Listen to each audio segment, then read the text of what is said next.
Welcome to அபி சமையல். இன்னைக்கு பெரிய நெல்லிக்காய் வச்சு சட்னி செய்ய போறோங்க.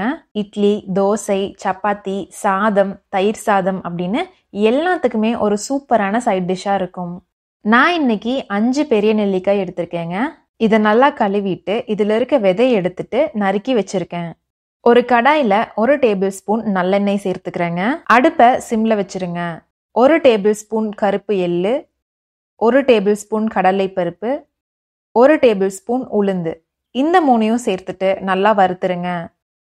3 நிமிஷத்துலயே இந்த பருப்போட கலர் எல்லாமே கொஞ்சம் கொஞ்சமா மாறுங்க.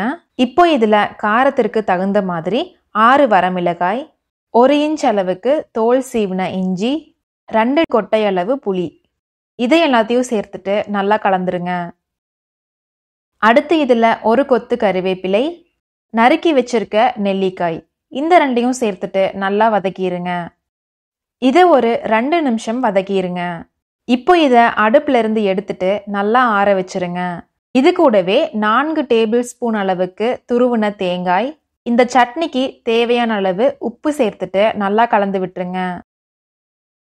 இப்போ இதை மிக்ஸி ஜார்ல சேர்த்துக்கிறேங்க.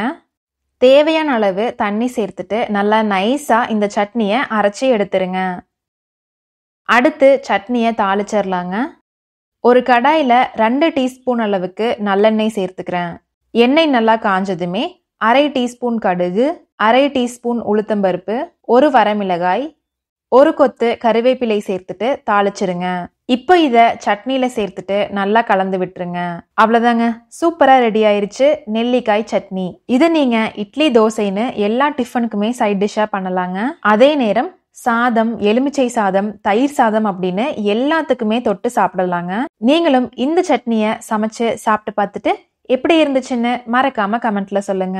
இந்த வீடியோ உங்களுக்கு பிடிச்சிருந்தா லைக் பண்ணிட்டு உங்க ஃப்ரெண்ட்ஸுக்கும் ஷேர் பண்ணிருங்க. மறக்காம அபி சமையல் சேனலை சப்ஸ்கிரைப் பண்ணிருங்க.